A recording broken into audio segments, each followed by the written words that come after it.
Está entrando no ar. Debate 93.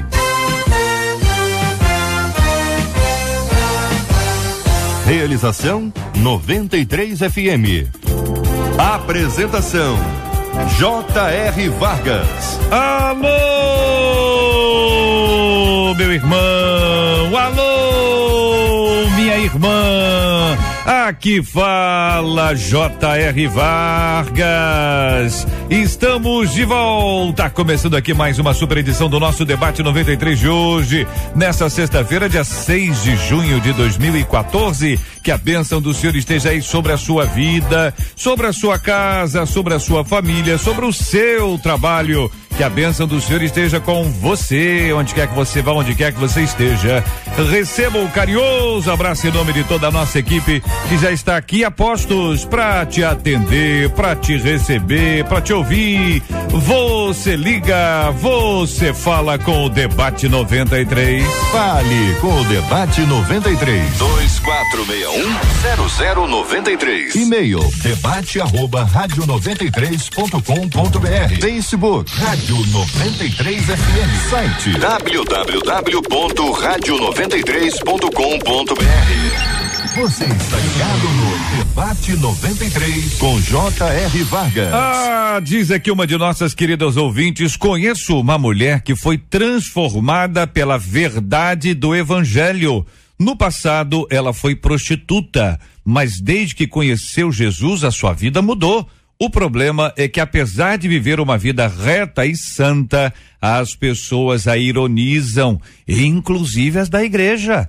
Como alguém que sabe que foi transformado deve agir quando as pessoas não acreditam em sua mudança? O que fazer para continuar tendo fé diante da descrença das pessoas? Quem tem fé não sente medo nunca? Qual o segredo para se alcançar uma fé inabalável? Este é o Debate 93 com J.R. Vargas na 93 FM. No programa de hoje acolhemos com muito carinho o pastor Samuel Ramos, que é diretor da Casa de Recuperação pela Fé. Pastor, muito bom dia, seja bem-vindo. Bom dia, J.R. Para mim é uma satisfação muito grande estar aqui participando nesta mesa com pessoas queridas e com certeza iremos acrescentar na vida de cada ouvinte. Benção puríssima, pastor. O senhor destacou a frase: no passado, a nossa ouvinte conta, né? Uma mulher que foi transformada pela verdade do Evangelho.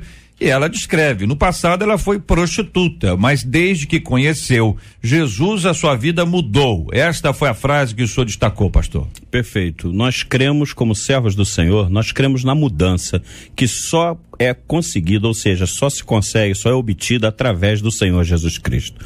Nós ali na Casa de Recuperação, nós trabalhamos ali com homens e ali eles chegam numa situação realmente muito deplorável, debilitados em todas as áreas, e não sou eu quem mudo a vida dessas pessoas. Elas chegam ali porque elas precisam entender que só através de Cristo alguém consegue mudança de vida. Maravilha, quero ouvir opinião também sobre esse assunto do reverendo Paulo César Braga, da Igreja Metodista Central em Nilópolis. Bom dia, bem-vindo, meu irmão.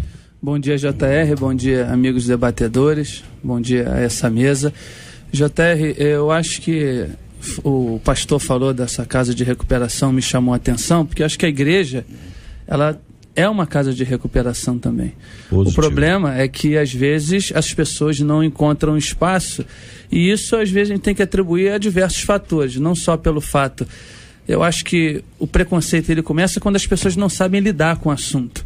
Eu acho que o que falta hoje nas nossas igrejas é um preparo maior para a gente lidar com determinadas situações, inclusive com uma situação como essa, que não é muito comum, no nosso meio comum da igreja. Verdade. Né?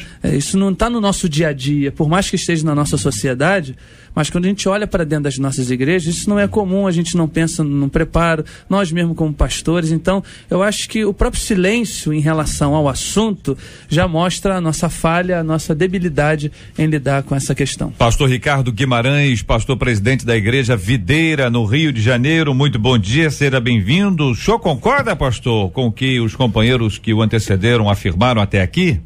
Bom dia, JR, bom dia, irmãos debatedores, cada pastor, bom dia também aos nossos ouvintes, né, que nos acompanham agora pela rádio, os irmãos que estão aí ligados, sintonizados nessa hora. Esse tema é muito interessante, porque ele tem muito a ver com aquilo que é básico da fé, né, que é a justificação em Cristo Jesus.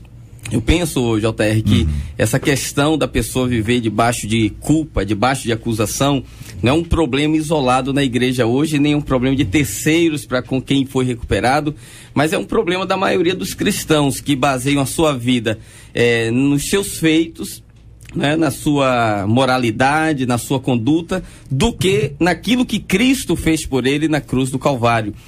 O princípio bíblico é que nós devemos olhar para a obra acabada de Cristo, né? Eu penso que uma pessoa, uma jovem que viveu toda a sua juventude se prostituindo, né, e envolvida em uma vida promíscua, no momento que ela conhece a Cristo Jesus e que ela é justificada pela fé, aos olhos de Deus, ela é vista tão pura quanto a Virgem Maria.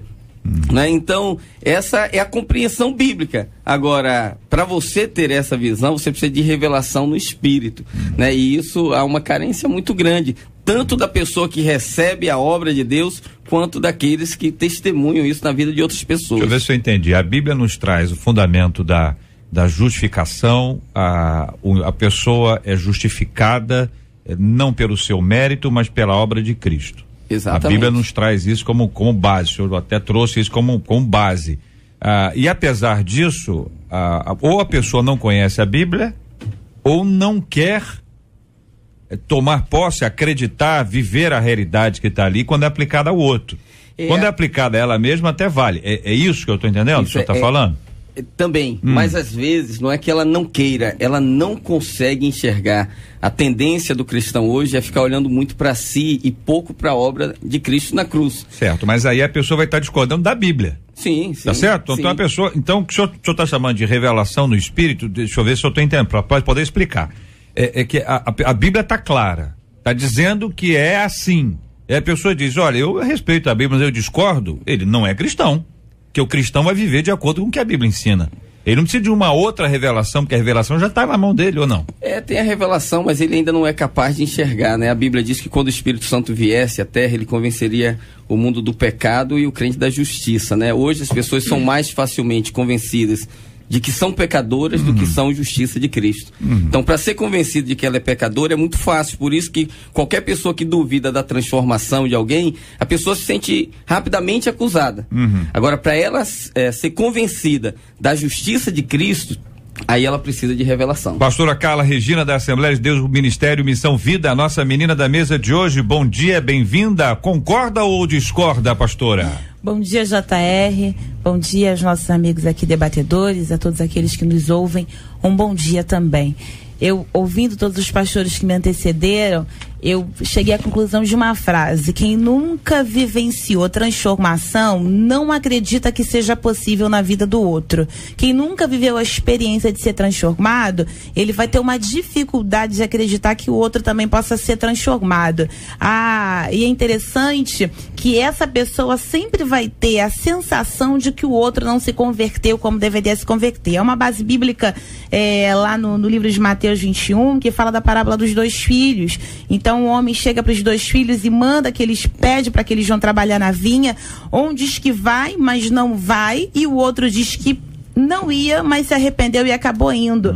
E o interessante é que nessa passagem Jesus fala acerca dos publicanos e das meretrizes, porque ainda que eles não tivessem crido, eles simplesmente, quando receberam um convite, decidiram aceitar, decidiram ir, ainda que retardadamente, ainda que não no momento, ainda que não na hora. Então é uma dificuldade daquele que se acha santo, de que o outro que é pecador, e aí a gente acaba dimensionando o tipo de pecado. Então a gente acaba dizendo, não, tem pecadinho e pecadão, não, tudo é pecado. O pastor Samuel, que me antecedia, falava sobre a graça. Quem acredita no seu mérito próprio, ele acaba ponderando a graça de Deus, dando medidas a ela, quando na verdade Efésios 2:8 vai dizer que é pela graça que nós somos salvos, é por meio da fé. Isso não vem da gente, é dom de Deus. Muito bem, então a partir dessa perspectiva nós temos aí uma realidade de que há uma mudança de vida, há uma transformação que decorre da ação de Deus na vida de alguém, não é mérito próprio, não é mérito de outro ser humano a transformação de alguém, mas é obra do Espírito Santo.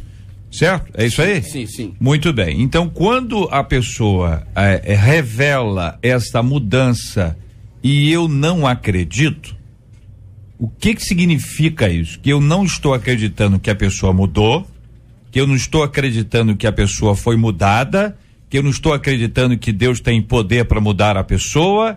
O que significa isso na prática para a gente ponderar, equilibrar e fazer a nossa reflexão sobre esse assunto? Porque há um erro. Eu já entendi que vocês discordam da pessoa que não acredita. Sei que Jesus disse que pelos frutos conhecereis. É preciso ter frutos, não é? A nossa ouvinte é testemunha da mudança da pessoa. Quem é testemunha é a nossa ouvinte. Quem escreve não é a pessoa. Quem escreve é uma pessoa que a conhece e diz, ela mudou. Mas outros não acreditam. Não acreditam em quê? Na mudança dela ou não acreditam que Deus pode mudar a pessoa? JR, posso ler um texto pode, aqui? Por favor. Gálatas capítulo 2:16 diz assim: sabendo contudo que o homem não é justificado por obras da lei, e sim mediante a fé em Cristo Jesus. Também temos crido em Cristo Jesus para que fôssemos justificados pela fé em Cristo e não por obras da lei, pois por obras da lei ninguém será justificado. O que é a obra da lei? É o relacionamento com Deus baseado no esforço próprio, na mudança, no esforço para conquistar, na capacidade do homem de se autotransformar. A Bíblia diz que toda pessoa que baseia o seu relacionamento assim, ela anula a obra de Cristo. Então eu penso que aquele que não crê na transformação do outro, ele também vive debaixo de acusação. Então, o que a pastora colocou aqui, a pessoa compara a sua vida com de outra pessoa e diz, eu tô bem na fita, eu não tô tão mal assim, isso eu nunca fiz, isso eu jamais faria. Veja só, a questão não é se a outra prostituiu e se essa mentiu, a questão é que todo pecado é justificado da mesma forma, baseado na obra de Cristo Jesus. Se a pessoa não tiver fé, não aplicar fé nessa verdade, ela vai viver constantemente debaixo de acusação e vai ter dificuldade de enxergar a transformação na vida de outra pessoa. Porque a Bíblia diz que Deus lança o nosso pecado no mar do esquecimento. Agora o homem não, o homem ele continua lembrando. Então nós temos que aplicar fé na palavra de Deus. E o interessante é que a gente, como nós falávamos aqui outrora, a gente falava isso aqui antes, é inevitável que as pessoas acabem julgando com base naquilo que ela viveu. Marcos 2 vai falar sobre isso, quando os escribas e os fariseus olhavam Jesus comendo na companhia dos publicanos, e quando eles percebiam isso, foi perguntar para os discípulos, a Bíblia diz que Jesus ouve e ele vai refutar, ele diz que ele vem para doente, ele não vem para ação. A Bíblia vai dizer em Marcos capítulo 2, versículo 17, ele diz assim, olha, os sãos não precisam de médico, e sim os doentes, não vim chamar justos, e sim pecadores. Para quem se acha bom, santo, é dificultoso compreender que Jesus tenha vindo para aqueles também que fizeram, e aí a gente acaba tendo essa sensação que a gente pode ponderar o tamanho, a escala do pecado. Esse pecado é terrível demais para Deus perdoar, mas só quem sonda coração é Deus, e se ele decidiu que é com todos essa mesma medida de graça, é Deus quem sabe. Muito bem, então nós temos aí a presença de Cristo junto aos doentes, tornando os doentes sãos. E nós temos a ausência dos que se julgam sãos, adoecendo por causa da ausência de Cristo. É isso, pastor? É isso? JR, eu queria fazer um comentário, porque é muito lamentável quando a gente percebe um fator desse, que é pra gente celebrar, é pra gente ver que realmente Deus transforma qualquer pessoa em qualquer classe de sociedade, e a gente ainda tem alguns comentários nesse respeito devido a, eu acho que uma palavra chamada preconceito. Eu acho que é uma questão que vai além da igreja. Além da igreja, é uma questão da sociedade, porque eu já vi várias reportagens de pessoas ex-lésbica, agora ex-fulano, agora está na igreja, e como a sociedade ataca, sabe, pelo fato da pessoa ter deixado, quando está lá, quando a pessoa está lá, a pessoa diz isso, é aquilo, quando ela sai, aí ela é criticada também porque saiu. E se tem quem a critique, se tem quem a julgue, eu tenho certeza que onde ela está também tem quem a ame, JR. Tem quem a, sabe, eu acho que a gente precisa dar esse espaço para que essas pessoas realmente vivam essa transformação. Eu entendo que o pastor Ricardo falou, essa questão do espírito da pessoa aceitar aquilo, mas é muito difícil uma pessoa que está começando também, ouvinte, JR, ela aceitar isso sem que ela tenha um ombro amigo também, sabe, sem que ela tenha boas pessoas que a discipulem, que se aproximem, que lhe abracem, que lhe ame de verdade, porque quando a igreja ela tá ali, diz que é liberta, se afasta, como é que essa pessoa vai caminhar na fé? Como é que essa pessoa vai entender? Como entenderei se não há quem me explique? É desse jeito. Então tem que ter gente para sentar, tem que ter gente preparada, tem que ter gente para amar, porque eu acho que o verdadeiro amor lança fora todo medo. Tem uma base bíblica em Juízes 11 que fala sobre a vida de Jefté. E a Bíblia vai dizer que ele era filho de Gileade, filho de prostituta, e foram expulsos de casa pelos próprios irmãos. E contextualizando, é mais ou menos o que acontece. Então não vai herdar a herança do nosso pai Gileade porque é filho de prostituta. E esse preconceito se perpetua até os dias de hoje. Não tem direito à herança. Olha o que você fez. E aí eu volto a dizer, a pessoa às vezes, por exemplo, a pessoa teve um passado de homossexualidade, só porque ela não conseguiu se libertar, ela pensa que nenhum homossexual pode ser liberto. Não tem como. Eu tive um passado nas drogas, eu não consegui me libertar das drogas, então acho que nenhum cracudo vai se libertar das drogas. Eu tive um passado assim assado, é pedófilo, ninguém consegue se libertar disso. Então a gente acaba dimensionando a possibilidade do alcance da graça na pessoa por aquilo que nós vivemos. E a medida não é essa. A graça de Deus é infinita para alcançar quem quer que ele queira através do arrependimento. A nossa ouvinte diz: o problema é que apesar de viver uma vida reta e santa, as pessoas a ironizam, inclusive as da igreja.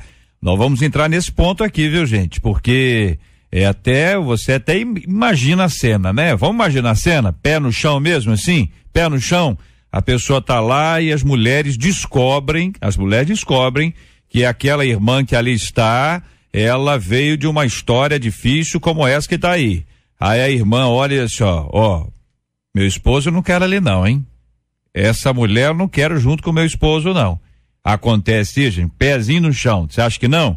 Quero ouvir a opinião dos companheiros aqui e também dos nossos maravilhosos ouvintes acompanhando a gente agora. De domingo a sexta, às 11 da manhã, Debate 93, na 93 FM. Na 93 FM. 93 FM, a melhor sintonia. Pesquisa 93. Olha ela aí, minha gente. Marcela Bastos, bom dia. Bom dia, JR. Bom dia aos nossos ouvintes, aos nossos queridos debatedores. A pesquisa é a seguinte: você conhece alguém aí que você qualificaria como sendo uma pessoa de fé inabalável? Aquela fé que não se abala por nada?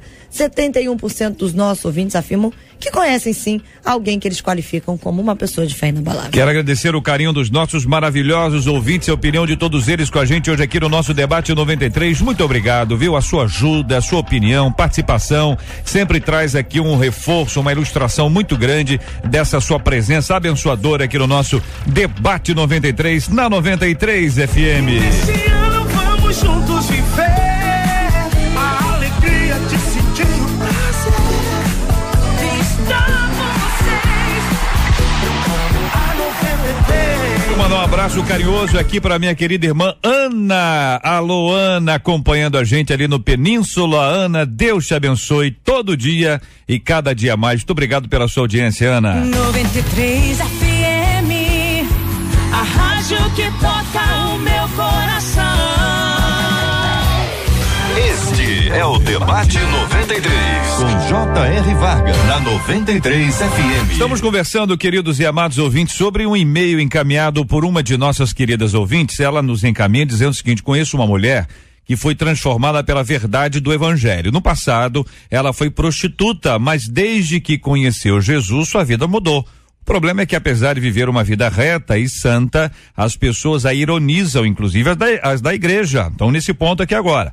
Aí diz assim: como alguém que sabe que foi transformado deve agir quando as pessoas não acreditam em sua mudança? O que fazer para continuar tendo fé diante da descrença das pessoas? Quem tem fé não sente medo nunca?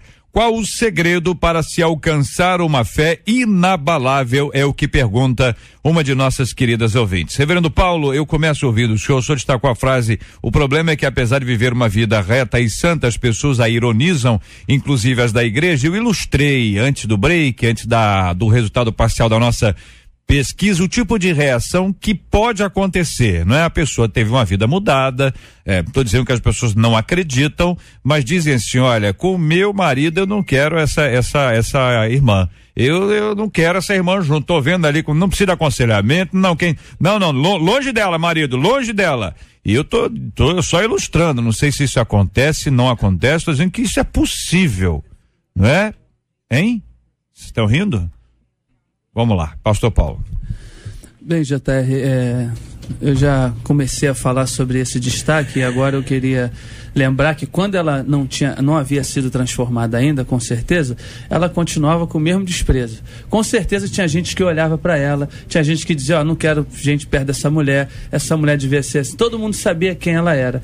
E isso talvez não fosse nem tanto problema para ela, mas quando ela vem para a igreja, quando ela aceita Jesus faz uma obra na vida dela, e ela precisa estar inserida numa igreja, porque eu não consigo ver uma pessoa dessa sendo transformada sem que ela esteja realmente inserida numa igreja, amada por uma igreja, porque essas pessoas, quando elas entram para a igreja, não é só pelo fato dela ter deixado de fazer o que fazia, elas trazem consigo marcas, elas trazem consigo traumas, elas trazem consigo manias, costumes que se a igreja, como eu disse, abraça, prepara, capacita, trata, entende, ama essas pessoas, ou então daqui a pouco elas vão sair de novo, porque eu vi um livro do Felipe Yancey, uma vez ele falando de Jesus com uma prostituta, ele falou assim, olha, vai para a igreja, livro Maravilhosa Graça, procura uma igreja evangélica. Aí a prostituta responde assim para ele, pastor, eu não vou procurar porque eu tenho medo, eles vão me fazer com que eu me sinta pior do que eu sou. Quando eu li essa parte do livro, isso bateu muito forte no meu coração, porque de fato, isso não é lá nos Estados Unidos, isso acontece aqui. As pessoas rejeitam, as pessoas oprimem, as pessoas não dão permissão para que a fé dessa pessoa se desenvolva. Não são todas as pessoas, mas tem gente que faz isso. Eu estou falando do todo, né? Há tem gente que faz isso. Muito grande, preconceito, e eu acho que falta de amor mesmo, Joté. Porque quando a gente fala ide por todo mundo e pregar a toda criatura, Jesus não escolheu determinadas criaturas, são todas as criaturas. A minha preocupação é que nós criamos crentes muito sensibilizados. E eu não desprezo aqui o trauma que ela possa ter passado, até acompanhando o pastor Paulo, eu vim juntinho na linha de raciocínio, até que a gente foi cada um para um lado. Pelo fato dela ter vivido traumas, acredito que infinitamente piores, até mesmo em termos de preconceito formado por conta do que ela viveu, eu acredito que ela já vem com uma certa estrutura. Claro, ela acaba sendo, e eu fico com medo, como é que esse evangelismo, esse discipulado é feito com essa pessoa, porque não dá pra discipular no Fantástico Mundo de Bob. Essa pessoa, ela simplesmente vai ter, sim, conflitos terríveis, independente de ter tido um passado terrível ou não. Hoje em dia nós temos, em plena televisão, programas humorísticos ridicularizando a nossa fé, pessoas que simplesmente fazem chacota com os evangélicos, e aí a gente tem que ter um posicionamento de cristão para saber onde é que a nossa fé está arraigada. Então eu fico preocupado quando a pessoa cria uma sensibilidade muito grande. Nós somos ironizados em alguns aspectos dependendo de como nos posicionemos. Então uma faculdade de psicologia, por exemplo, quando você vai se posicionar com relação à sua fé, se lhe for dado espaço, você vai ser ridicularizado, mesmo sem ter tido um passado vergonhoso. O que eu quero dizer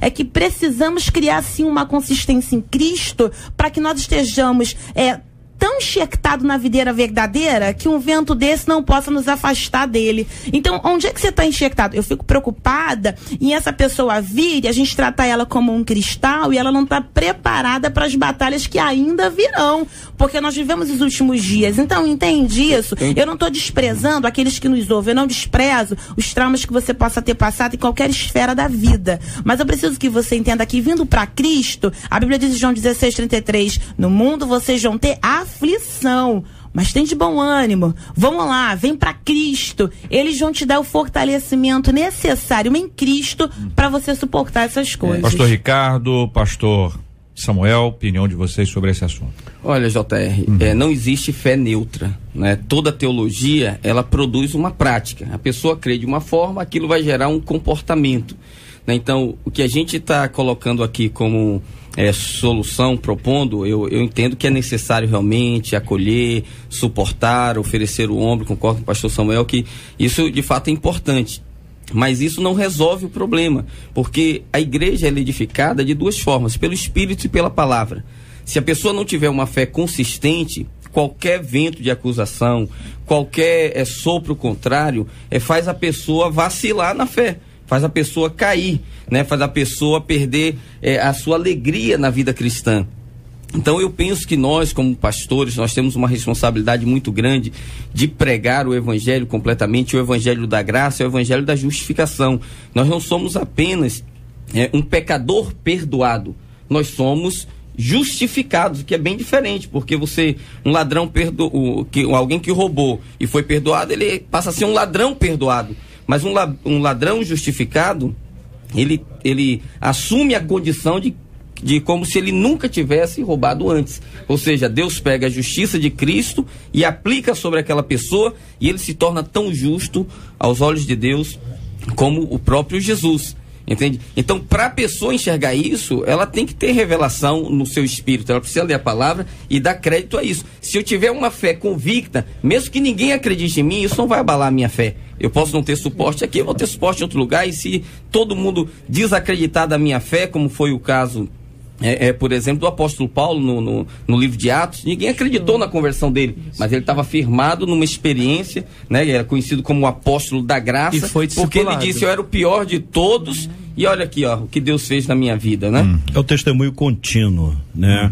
A pessoa precisa entender que ela precisa dar testemunho continuamente, né? Existe uma frase, né, de um escritor filósofo chamado Ralph Emerson, que diz assim: suas atitudes falam tão alto que ninguém irá ouvir o som da sua voz. Então a pessoa precisa entender que ela precisa dar continuidade ao seu processo de transformação, porque na realidade Cristo entrou no coração dela, está transformando a vida dessa pessoa, e diz aqui a palavra do Senhor em Hebreus capítulo 12, que diz assim, ó, que nós estamos rodeados por uma tão grande nuvem de testemunhas e devemos deixar todo o embaraço e o pecado que tão de perto nos rodeia, e corramos com paciência a carreira que nos está proposta. Então a pessoa tem que ter paciência. Ainda que as pessoas ao seu redor não creiam na transformação dela, ela não tem que ter essa preocupação. Ela tem que entender que Cristo já tem uma opinião formada sobre ela. Porque na realidade quem está transformando ela é o Senhor Jesus. Não vão ser as pessoas ao redor dela que vão contribuir, né? Nós temos como pastores a obrigação de abraçar, como disse o nosso pastor aqui, né? Abraçar, ensinar, estar ali mostrando o caminho, né? Eu tenho muita preocupação com nossos alunos lá da instituição. Quando eles terminam o tempo dele na instituição, eu chamo a família. Então eu procuro mostrar para a família: olha, eu estou devolvendo a vocês um recém-nascido, uma pessoa nova, né? Então eu preciso que vocês acreditem, confiem, né? Dê um voto de confiança para essa pessoa, né? Para que ele possa desenvolver aquilo que ele aprendeu. Então a gente percebe algumas dificuldades. Tem família que fica ainda arredia, né? Aquela sombra ainda permanece, né, com os alunos recuperados. Aquela sombra ainda continua com ele. Então ele precisa todos os dias, né? Eu falo para eles: vocês precisam entender que a confiança é uma construção. E todos os dias você assenta um tijolo nessa construção. Então ele precisa construir, né, esta confiança de vida transformada. Então ele tem que dar satisfação, ele tem que estar realmente reto e ter paciência. Eu tenho 10 segundinhos para me fazer um comentário. Eu ouvi o que o pastor Ricardo falou, a questão da revelação, da pessoa entender essa revelação, e agora o pastor Samuel também falou da pessoa entender essa transformação e ela não se importar. Mas em que ambiente? Que tipo de ambiente essa pessoa vai ter uma revelação? Como ela vai discernir essa revelação? Uma pessoa que está começando, que vem com uma vida toda destruída. Como que que o próprio pastor Samuel deu um exemplo aqui. Quando ele termina o tratamento, ele manda a pessoa para o seio da família e fala: estou entregando para vocês. E se for uma família disfuncional?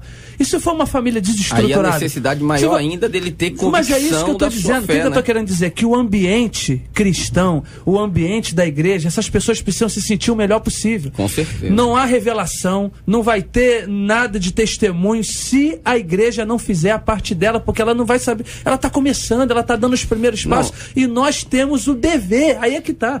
Eu creio na revelação do Espírito, mas e o dever da igreja? Que tipo de ambiente essa pessoa vai desenvolver a fé dela? Então, eu acho que o dever da igreja, muito mais do que dar aquele apoio social, é dar o ensinamento sólido da fé. É mostrar para a pessoa que se ela não tiver uma fé fundamentada na palavra, ela não vai subsistir a nenhum vento contrário, ou seja, no ambiente mas que isso vem for, com porque tempo. não tem ambiente perfeito. Então, se nós pegarmos o novo crente hoje e ensinarmos para ele a verdade de Deus e não o que tem sido propagado hoje, que é um relacionamento com Deus baseado no mérito, que é o fundamento de todas as religiões, então a gente vai ter cristãos mais saudáveis. Porque hoje as pessoas saem da igreja não só porque não foram recebidas, não. Qualquer palavra contrária, a fé da pessoa é abalada. Porque ela não está fundamentada na verdade. O evangelho da graça, ele necessita de revelação. O evangelho das obras, o evangelho meritório, ele não necessita de revelação. Se você chegar para um crente na sua igreja e disser que ele é pecador, eu sei o que você está fazendo e tal, ele fica acusado na hora. Mas se você disser para ele, olha, você aos olhos de Deus é tão justo quanto Cristo Jesus, aí ele precisa de tempo para absorver isso. Eu consigo compreender, pastor Paulo, que fala da importância do discipulado, da vivência, da andança, mas também consigo compreender, pastor Ricardo, quando ele traz para nós, eu até falei isso, sobre essa necessidade que a gente tem de ter experiência com Deus independente dos homens. E o interessante, Jesus falou sobre isso quando ele está ministrando. Jesus não tinha nenhuma preocupação de usar de eufemismo com ninguém. Ele tratava abertamente, quem cria, cria, quem não cria, não cria. E hoje a nossa geração, até na maneira de evangelizar, nós prometemos o que não temos condições de prometer. Então o slogan, ou pelo menos a propaganda é mais ou menos assim: você tá pobre? Bora pra igreja que tu vai ficar rico. Tá doente? Bora pra igreja que você vai ser curado. Tá com problema? Bora pra igreja que vai resolver. E se Jesus não quiser fazer? Não se dá a ele a verdadeira soberania. Ele pode fazer, mas se ele não quiser, aí é uma necessidade, ou pelo menos a falta de uma geração como Sadraque, Mesaque e Abidnego. Se Deus livrar da fornalha é Deus, mas se não livrar, é Deus do mesmo jeito. Quando Jesus vai tratar com os discípulos, ele fala: olha, quem não bebe do meu sangue, quem não come da minha carne, não tem pactos comigo. Todo mundo, a maioria vai embora porque não aguenta a pressão. Ele vira para os discípulos: vocês não vão também não? Aí o Pedrão fala: para quem que nós iremos se só tu tem palavras de vida eterna? Então eu fico preocupada, pastor Paulo, aqui observando isso, eu fico preocupada com a nossa geração numa sensibilidade exacerbada de que pisou no pé, tô de mal comissão na panela do mingau. Eu não quero mais ir para a igreja, eu não quero mais ser crente, eu dizer, hoje eu quero, amanhã eu não quero. Então a experiência com Deus, a experiência salvífica, verdadeira e genuína é o que vai te permitir ser alicerçado na rocha. Deixa eu só ponderar com os companheiros aqui alguns princípios que a gente está acompanhando, ouvindo, para a gente poder ver se é isso mesmo, o entendimento pessoal, se é entendimento pessoal, vida que segue, se não é, para a gente poder esclarecer, para poder deixar isso bastante claro para os nossos amados ouvintes. Já entendi aqui, pelo que eu entendi, há uma necessidade enorme de um discipulado, de um aprendizado. Não há quem possa chegar à fé sem a palavra. A fé vem pelo ouvir e ouvir da palavra de Deus. Perfeito. A experiência ajuda do outro. A experiência do outro ajuda, mas a experiência do outro não dá fundamento à minha fé. O que vai fundamentar a minha fé, senão é a fé de quem? Né? É a fé de quem? Eu estou fundamentado, eu te expulso em nome da fé, da fé de Jesus que Paulo prega, né? Então, muito bem. Então nós temos, é isso? Todos aqui, ok? Então juntinhos aqui? Quer dizer, o fundamento aqui. Aí o pastor sinalizou a questão do apóstolo Paulo. É um texto muito importante a gente esclarecer para ler, né? Capítulo 9 de Atos: e depois de ter se alimentado, sentiu-se fortalecido, logo após saírem as escamas dos seus olhos, diz a Bíblia, então permaneceu em Damasco alguns dias com os discípulos. É o que diz a Bíblia. Tá certo?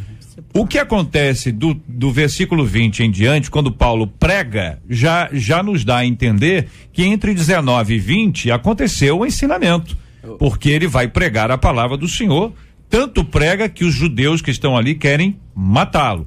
Depois disso, ele vai para Jerusalém, e quando chega em Jerusalém, ninguém acredita que ele é discípulo, que esse camarada deve estar disfarçado, ele tem algum objetivo escuso aqui que não deixe de professar a sua fé. JR, só uma correção aqui, é porque o texto ele não delimita esse intervalo de tempo, mas se a gente ler a carta de Gálatas, a gente vai perceber que Paulo fica isolado 3 anos no deserto da Arábia. Depois ele volta, fica 15 dias só com Pedro em Jerusalém, depois volta mais 2 anos, né? Ele vai para Tarso, ele é hostilizado, e ele usa esse argumento no capítulo 1 de Gálatas para dizer o seguinte: o evangelho que eu não recebi de homem algum, Eu recebi diretamente de Deus. Essa ideia de que Paulo recebeu esse evangelho e sistematizou tudo através de um discipulado de Pedro é uma ideia incompleta. Quem é que disse isso? Não, quando você disse que ele passou com os discípulos, começou a pregar, dando a entender que ele recebeu dos discípulos. Não, nem Pedro está aqui, pastor. Eu nem referi a Pedro. Não, aos discípulos. Você falou assim, ele recebeu dos discípulos. Não, eu estou dizendo o seguinte, eu não citei outro texto que eu poderia ter feito como o senhor, citado outros textos. Estou citando só Atos 9, para dizer que entre o 19 e o 20, para acompanhamento do nosso evento, o 19 e o 20 aconteceram muitas coisas. Eu não disse quais. Sim. E nem disse quantas foram. Nem disse onde é que elas estão. Mas é importante frisar. Sim, não, sem dúvida. A pressuposição óbvia é que houve um discipulado. Eu estou só querendo consolidar o que vocês disseram. Vocês disseram isso, foi isso? Eu só queria até colocar aqui, pastor, eu não sou contra o discipulado, nossa igreja é uma igreja em células e é fundamentada. Esqueça o modelo de discipulado da igreja A, B e C. Nós estamos falando o seguinte, estudar a Bíblia. Estudar a Bíblia, é isso que nós estamos falando. Não, é porque eu gostaria de dizer o seguinte, que quando você se converte, nasce de novo, você recebe o Espírito Santo na sua vida. A Bíblia diz que o Espírito Santo, ele vem completo, ele vem pleno, ele nos ensina todas as coisas. Existe também uma ideia equivocada no meio evangélico de que o discipulador, ele faz o papel do Espírito Santo e que se eu não tiver um discipulador, eu não vou ter vitória, eu não tive um discipulador, por isso que eu pequei. Não, você tem o Espírito Santo que pode te dar uma vida cristã. Pastor Ricardo, agora eu estou entendendo que o senhor está respondendo a determinados conceitos com os quais o senhor tem convivido e aos quais o senhor tem combatido, que embora não tenham sido ditos aqui, eles estão na sua mente. Mas a intervenção do senhor é excelente, porque esclarece isso. Para algumas pessoas, o discipulador virou dono. E não é assim. Discipulador compra o carro vermelho ou branco? Pera aí, meu irmão, que eu vou orar. Azul. Compra azul. Por que azul? Porque eu gosto de azul. Então você vai comprar. Então tem certas pessoas que assumem uma liderança sobre o indivíduo que nem é bíblica. Até o indivíduo mesmo aceita isso. Então o que eu estou chamando aqui o que eu estou chamando do discipulado é que ele esteve com os discípulos.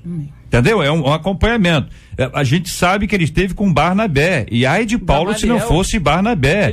Gamaliel. Ou seja, isso não diminui em nada a sua experiência pessoal com Cristo, a caminhada que ele teve específica ali, o compromisso que ele estabeleceu com o Senhor, mas há uma importância das pessoas na vida dele.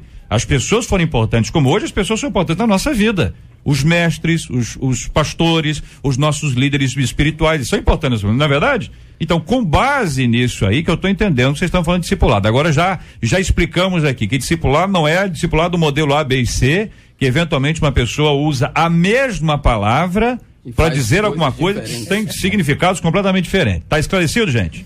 Está esclarecido, ou seja, sem o fundamento da palavra, não haverá mudança. Não haverá mudança. Então, se a pessoa não tiver fundamentação na palavra, não vai ter mudança. Se ela tiver fundamentação na palavra, ainda que ela seja perseguida, ainda que ela seja discriminada, ainda que ela sofra preconceito, ela está na palavra. Firmada na palavra, não está firmada numa proposta, como você disse, Carla, uma proposta de mudança, de cura, olha, vai ter carro novo. Aí fica uma geração de crente frustrado na igreja. É isso. Não dá para ser pelo que ele faz, é pelo que ele é. Muito bem. O que fazer para continuar tendo fé diante da descrença das pessoas? Quem tem fé não sente medo nunca, é o seu destaque, pastora Carla. Eu chamo para a base uma passagem bíblica, segundo Crônicas 20, do rei Josafá. Eu acho interessante que a Bíblia diz que vem contra eles uma grande multidão de amonitas, moabitas, os da montanha de Seir, quantitativamente maior, mas qualitativamente não. A Bíblia diz que Josafá temeu, ele teve medo, mas em meio ao medo que ele sentiu, o problema não é ter medo, é o que você vai fazer com medo. Através do medo, ele chama o povo para jejuar, põe todo mundo, vamos jejuar, criança, mamãe, não quero saber, vamos jejuar todo mundo para Deus responder. Então eu acho que o problema não é o medo, e aqui a palavra é: quem tem fé não sente medo nunca, sente medo sim, mas canaliza o medo para vir a dependência do Espírito Santo de Deus, canaliza o medo para vir para a presença de Deus, como o rei Josafá fez, e ele vai, ele jejua, ele ora, o profeta Jaziel se levanta, e o que ele entregou para ele já entrega para você também. Nessa peleja não tereis de pelejar, o Senhor pelejará por vós. Fica de pé, veja o livramento do Senhor, fiquem, porque Deus tem mais para você. Agora, ter medo é do ser humano e a dependência é totalmente de Deus. Concordam, companheiros? Eu concordo, JR, porque eu acho que a gente só vai alcançar a plenitude quando chegar o grande dia da noiva se encontrar com o noivo. Enquanto isso, a gente está sujeito a medo, porque quando a gente olha para outros exemplos bíblicos, por exemplo, o pai da fé, quando ele entra no Egito, Abraão, que é considerado o pai da fé, ele temeu, porque ele ficou com medo de ser morto, a sua esposa lá, não, é minha irmã, né, não é minha esposa e tal, enfim, o rei gostou, achou bonito. Então isso mostra realmente a nossa humanidade. Outros também temeram, Elias, um grande homem, grandes sinais através da vida dele, mas ele temeu. Mata 450 profetas de Baal, de Bailins, e uma ameaça de uma mulher, ele sai correndo. Pera aí. Ai, meu Deus. A mulher com o exército inteiro sob as ordens dela. Cara que, eu tô falando do medo. Não, sim, mas pera aí. Aquela mulher, parece o cara correu de uma mulher. Ainda que tivesse sido uma super mulher, mas é uma mulher com exército. Sim, mas com a vamos lembrar, né? Deus permitiu ele viver. Só pra lembrar. Não, tá. A façanha que Deus permitiu ele viver, ele vem e se esconde, mas não quero nem falar do exército de Jezabel em si, o medo que ele teve, seja o grande exército ou o pouco E o exército. interessante, a gente tem que ter também isso em mente, Deus não chamou super-homem nem super-mulher, ele chamou é verdadeiro adorador e espírito em verdade. Então joga limpo com Deus. Senhor, eu tô com medo, tô apavorado, Senhor, se tu não me ajudar aqui, vai ficar ruim o negócio, vem com a tua graça. Agora, Josué lá no começo do ministério. Tem de não bom temas, ânimo, não temas, não temas. Várias vezes. Na tempestade, os discípulos estavam com Jesus, comiam com Jesus, andavam com Jesus, estavam ali, mas tiveram medo de morrer.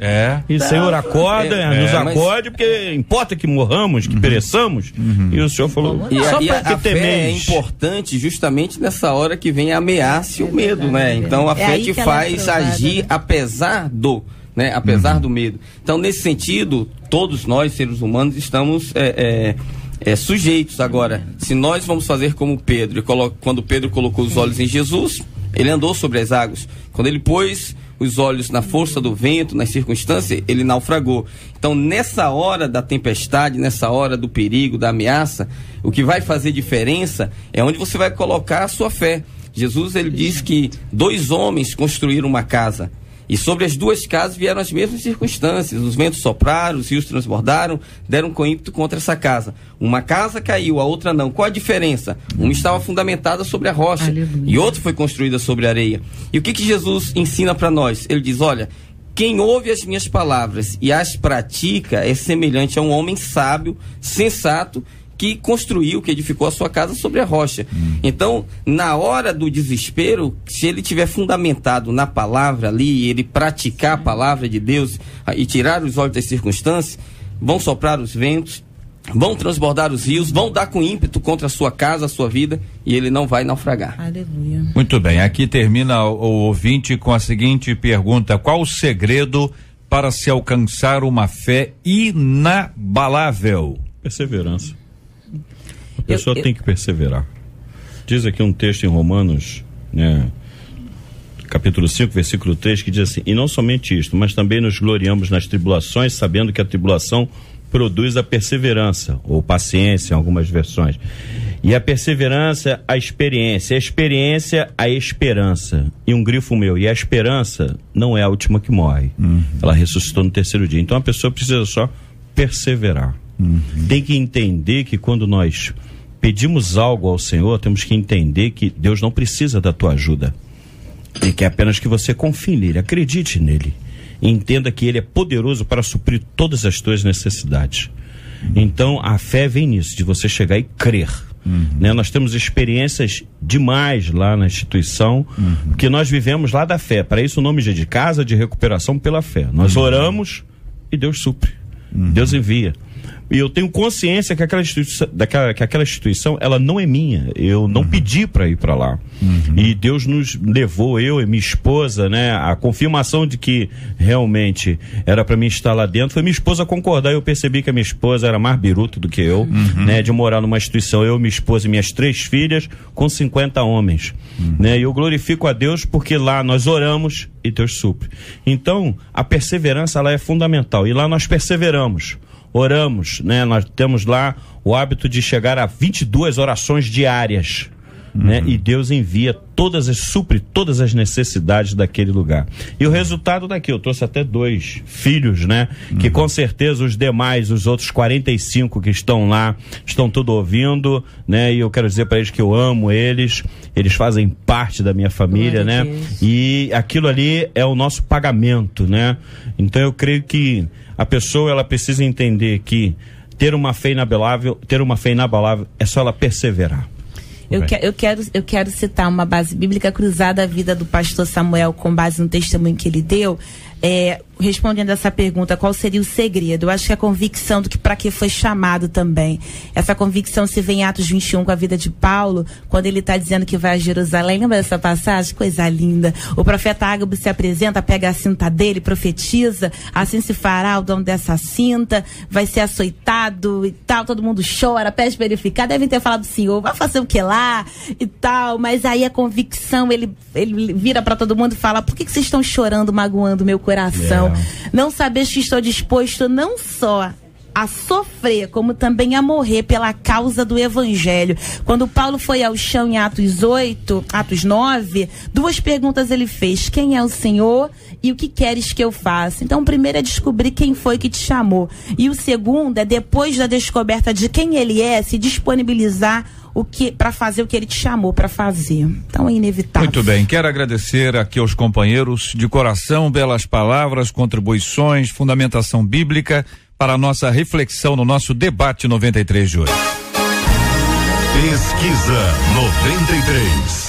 Resultado final, Marcela Bastos. Nós perguntamos aos nossos ouvintes, você conhece alguém que qualificaria como uma pessoa de fé inabalável? A gente encerra com 72% dos nossos ouvintes afirmando que conhece. Muito obrigado aos nossos queridos e amados ouvintes, a participação de cada um de vocês com a gente no nosso debate 93 de hoje. Combater a violência é gol. Ver a justiça sendo justa é gol. Olha o gol contra aí, minha gente. As denúncias de intolerância religiosa no Brasil, recebidas pelo Disque 100 da Secretaria de Direitos Humanos da Presidência da República, cresceram mais de 7 vezes em 2013 em relação a 2012. O aumento de 626%. Segundo uma associação de direitos humanos na internet em 2013, a Central Nacional de Denúncias de Crimes Cibernéticos cresceu 494 denúncias de intolerância religiosa praticada em perfis do Facebook. A questão da intolerância religiosa parece se multiplicar no Brasil. O que pensam os companheiros sobre esse assunto? Isso é muito sério, porque, principalmente religiosa, isso mostra até o que eu desconheço, eu desprezo. Eu acho que tem muito do preconceito, muito dessas denúncias, elas se dá porque as pessoas não conhecem, não respeitam, não amam, sabe, são despreparados para lidar com algumas situações, e aí é melhor aquilo que é diferente do que eu penso, diferente da minha religião, eu desprezo, quando na verdade nós temos que amar a pessoa independente do que ela faça. Triste. Esse preconceito, JR, ele acontece dos dois lados, né? Verdade. Há uma intolerância muito grande, como já foi colocado hoje aqui, em relação à nossa fé, né? Aquilo que nós defendemos, as nossas práticas. Tem pessoas que realmente hostilizam os cristãos de uma maneira assim inconcebível para a época que nós vivemos. Mas por outro lado também tem cristãos extremamente preconceituosos em relação à religião dos outros. Às vezes eu fico pensando que se alguns tivessem o poder político de determinar decretos, eles proibiriam cristãos, eles proibiriam todas as outras expressões religiosas no país. Então isso é realmente um gol contra, né? Porque para nós termos a liberdade religiosa, nós temos que permitir ao outro. Se ele quer fazer sacrifício, se ele quer, botar cristais, acreditar numa planta, numa ruda, alguma coisa, isso aí é uma questão dele, nós temos que respeitar, a menos que a graça o alcance, ele vai viver isso, nós temos que conviver em paz, né? Nós que recebemos essa fé. Então, para que nós sejamos respeitados, nós temos também que aprender a respeitar o outro e não ser intolerante, né? Mesmo quando nós discordamos à luz da palavra de Deus. Essa era virtual acaba dando voz àquele que outrora não tinha voz. Então, porque ele não tinha voz antes, agora, sem ser percebido, sem ser identificado, ele acaba sentindo a vontade para fazê-lo. Mas aqui vai um recado: o homem pode não estar te vendo, mas aquele que tem olhos como chama de fogo, com certeza está vendo. Então não adianta se esconder, quer que seja de um lado, quer que seja do outro, tem juízo para os dois lados. Muito bem, esse é o Gol Contra de hoje. Todos os dias nós temos aqui um gol contra e temos também um golaço. Golaço! E é sempre muito bom quando a gente fala de golaço com o artilheiro à mesa. E o artilheiro da mesa é o pastor Samuel Ramos. Aqui nós queremos agradecer porque a história dele é uma história muito especial. Ele era diretor do Hospital de Fragoso quando recebeu o convite para morar no Centro de Recuperação pela Fé. O pastor que o convidou disse que há algum tempo Deus o incomodava para fazer esse convite. O convite foi feito e o pastor disse que precisava conversar com sua esposa. Contou isso aqui agora. Caso ela aceitasse, ele toparia. Ele conversou com a sua esposa, ela perguntou se era realmente seguro e ambos resolveram confiar na fé. Se mudaram para lá com 3 filhas para o espaço do Centro de Recuperação pela Fé. Na época, as meninas tinham 14, 13 e 11 anos. Isso aconteceu agora há 7 anos. 7 anos atrás. Nessa época eram 27 internos. Através de oração e trabalho, o pastor conseguiu aumentar a capacidade para 45 internos.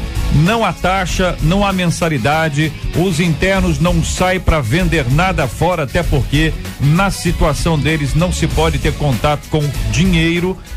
O Centro de Recuperação pela Fé vive literalmente da fé. A provisão chega através de doações. O trabalho com os internos consiste em oração, estudos bíblicos, terapia ocupacional, trabalhos domésticos e nada além disso.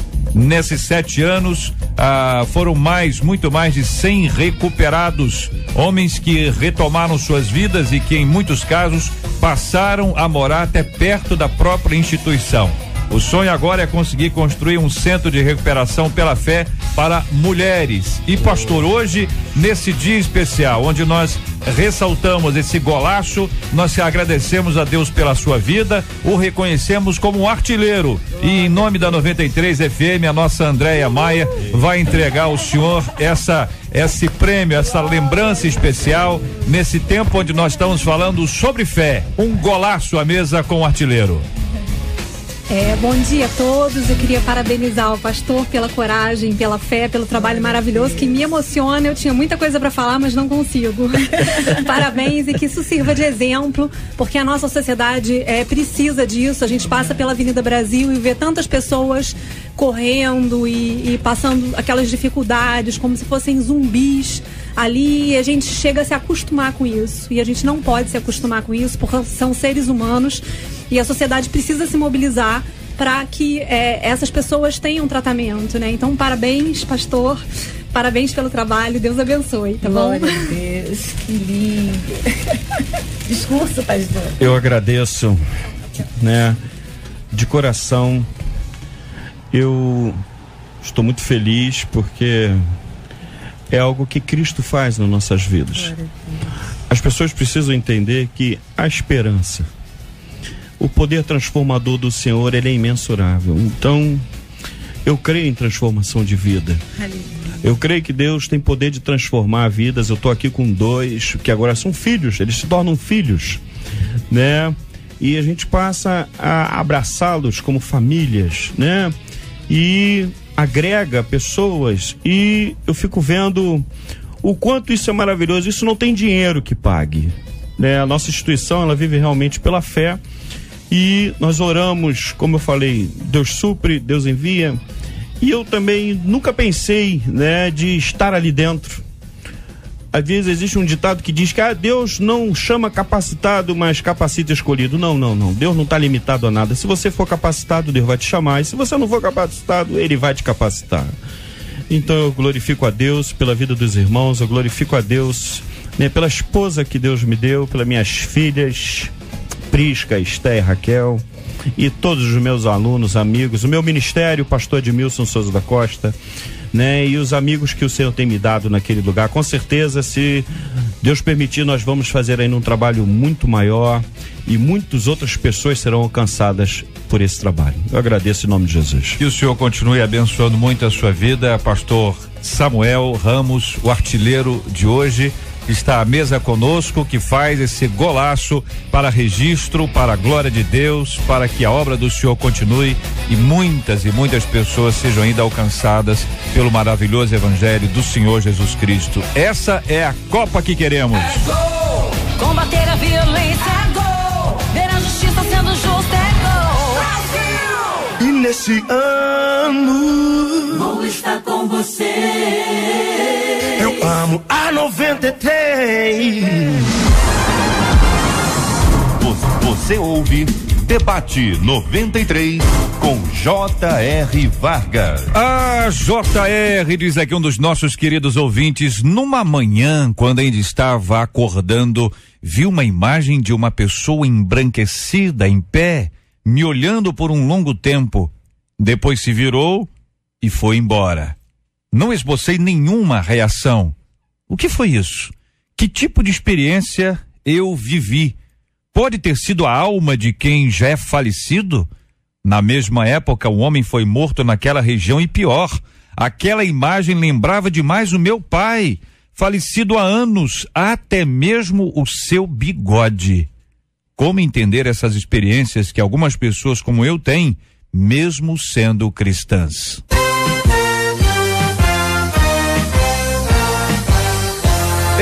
Esses e outros assuntos estarão nesta segunda-feira, se Deus quiser, a partir das 11 horas da manhã, em mais uma super edição do nosso Debate 93. Muito obrigado aqui aos companheiros presentes ao vivo do nosso Debate 93 de hoje, pastor Ricardo Guimarães. Obrigado, um forte abraço, meu irmãozão. Obrigado, JR, foi uma alegria muito grande estar aqui. Eu quero deixar um abraço para todos os nossos irmãos que nos acompanham nessa hora, que é uma torcida muito grande. E gostaria de convidar aqueles que quiserem estar conosco no domingo lá na Igreja Videira, no Recreio pela manhã, vou estar ministrando sobre o Evangelho da Graça. Maravilha. Pastora Carla Regina, muito obrigado, Deus abençoe sempre. Eu que agradeço, JR, eu mando um abraço, maridão, filhão, convido a todos para estarem conosco amanhã na Assembleia de Deus Ministério Missão Vida em Colégio, pastor Antônio de Paula Júnior, maridão vai estar pregando lá amanhã. E aí convido os pastores, todo mundo lá da Missão Vida para estar junto com a gente. Maravilha, pastor Samuel Ramos, obrigado, um grande abraço, pastor. Querido, muito obrigado. Queremos convidar você que ainda não conhece, que vá lá, veja de perto como funciona, né, o trabalho da Casa de Recuperação pela Fé. Eu tenho certeza que você vai ser impactado. Qual o endereço lá, pastor? Alameda Regininha, número 18, no bairro Jardim Nazareno, próximo do Fragoso, em Magé. Maravilha. Muito obrigado, pastor Reverendo Paulo César Braga. Obrigado, JR. Quero mandar um abraço aqui para minha igreja, que esse mês completa 88 anos. Todas as nossas programações serão do aniversário da igreja.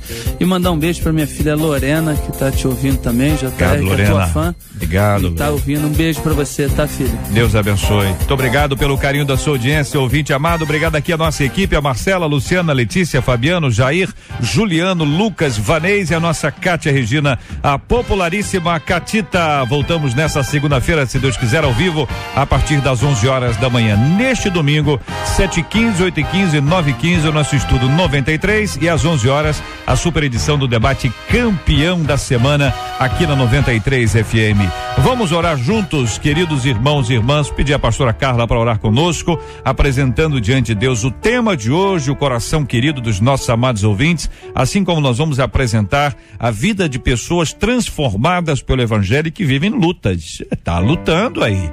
Pessoa te olha de um jeito, às vezes nem tá te olhando de um jeito, sei que tá achando que tá. Mas tem gente também que olha daquele jeito. Você precisa ter muita paciência e perseverança, como você ouviu, fundamentada aqui na palavra do nosso Deus e Pai. Vamos orar também por aqueles que olham diferente. Olha, imagina você, se fosse você lá, você não gostaria que te olhassem assim. Temos que recuperar esse olharzinho.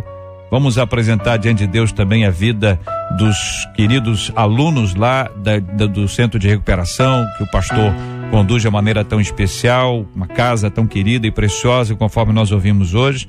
Vamos orar pela cura dos enfermos e pelo consolo aos corações enlutados, em nome de Jesus. Senhor, na tua presença em oração, entramos agora, crendo no teu poder, que é transformador, que salva, que liberta, que cura. Oramos, Senhor, pela jovem citada aqui no depoimento da nossa ouvinte. Oramos, Senhor, por aqueles que desenvolvem um preconceito, porque nunca vivenciaram uma experiência de transformação. Senhor, oramos, crendo que o Senhor pode alcançar esses corações também. Oramos pelo pastor Samuel e a sua casa, por esse trabalho que ele tem ali desenvolvido, Senhor.